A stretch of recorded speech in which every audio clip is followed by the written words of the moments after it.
বধূফুর বন্ধুরা দেখো, আজকে শ্যামা চালের ভাত বসাবো। যেহেতু একাদশী পুজো করেছি, উপবাস আছি, তা এই যে গরম জল বসিয়ে দিয়েছি, জলটা গরম করে দিয়েছি। দেখো, অল্প করে কুচু কুচু করে আলু কেটেছি, পেঁপে কেটেছি, আর কুমড়ো কেটেছি, আর দুটো কাঁচা লঙ্কা দিয়েছি। আর এই যে শ্যামা চাল আছে, আমার বাবা আর আমি খাবো আজকে শ্যামা চালের ভাত। তো চলো আগে আমরা এই যে ভিজানো সবজিটা গরম জলের মধ্যে দিয়ে দিই।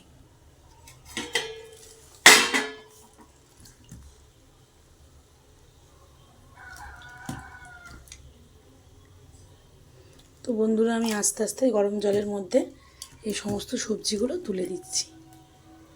দেখতে পাচ্ছ, আজকে একাদশী আছে।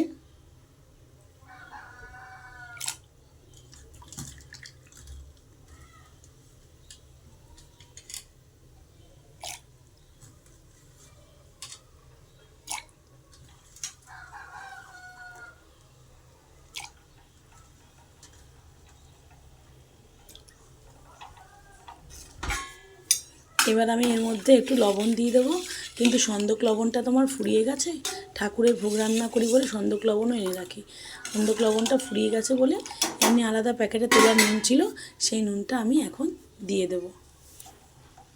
তো দেখো বন্ধুরা, শ্যামা ঘাসের যে চালটা, সেটা আমি এখন একটা প্লেটের মধ্যে কাশির মধ্যে ঢেলে নিয়েছি। এটা আমি এখন ধুয়ে নেব। তো বন্ধুরা, আমি এই চালটা এখন, জলটা বেশ গরম হয়ে গেছে, এই চালটা আমি এখন এর মধ্যে দিয়ে দিচ্ছি।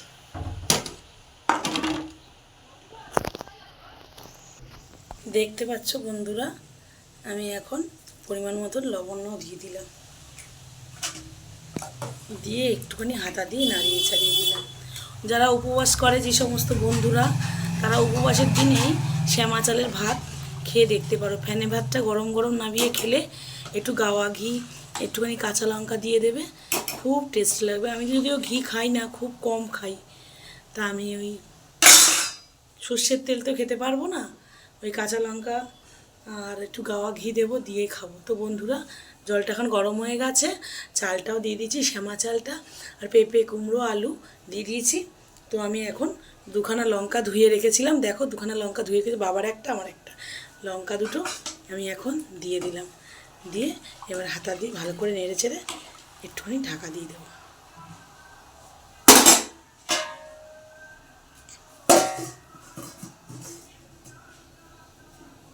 সমস্ত সবজি রয়ে গেছে, পেঁপে আছে, সাদা নোটে শাক আছে, পটল আছে, উচ্ছে আছে, কুমড়ো আছে, বেগুন আছে, আলু আছে, কাঁচা লঙ্কা আছে। বাকি রান্না যা করার রাত্রে করব, আজকে তো নিরামিষ। দেখো ভাতটা এখন, শ্যামা চালের ভাতটা এখন ফুটে গেছে, ঢাকনাটা খুলে দিলাম। দেখতে পাচ্ছ বন্ধুরা কেমন হয়েছে, একেবারে ভাতের মতনই লাগছে।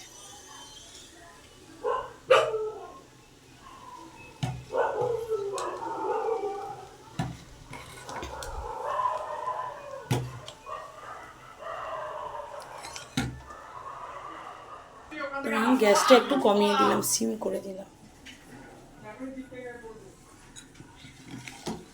নাহলে তলায় ধরে নিতে পারে। তো স্টিলের পাত্রে আমি বসিয়েছি। তো বন্ধুরা দেখো, শ্যামা চালের ভাত আমার তৈরি, একদম ভাত রেডি। এখন আমি নিয়ে গিয়ে আগে একটু ঠান্ডা করব, 10 মিনিট পরে, 5-10 মিনিট পরে নিয়ে যাব। নিয়ে গিয়ে আগে আমার বাবাকে স্নান করাবো, স্নান করিয়ে খাবারটা একটা সাইডে রেখে বাবাকে আগে স্নান করাবো, স্নান করিয়ে বাবাকে খাইয়ে দেবো হাতে করে। বাবা তো হাতে করে ভালোভাবে খেতে পারে না, বাবার কষ্ট হয়, ভাতগুলো সব পড়ে যায়, তাই বাবাকে আগে খাইয়ে দেবো, দিয়ে বাবার মুখ হাত সব মুছিয়ে ধুয়ে দিয়ে তারপরে আমি এসে খাবো। বন্ধুরা, তোমরা সবাই সঙ্গে থেকো, ভালো থেকো, সুস্থ থেকো। এবং বন্ধুরা, আমি তো সবার মতন ভালো ভালো ব্লগ দিতে পারি না, যদি কোনো ভুল ত্রুটি হয়ে থাকে তোমরা সব নিজে গুণে ক্ষমা করে দিও। এবং পারলে আমার একটু ব্লগগুলো দেখো, ছোট ছোট মিনি ব্লগ ভিডিওগুলো যে দিচ্ছি দেখো। বন্ধুরা, আমার সঙ্গে থেকো। প্রত্যেকটা বন্ধু ভালো থেকো, সুস্থ থেকো, ভালো থেকো।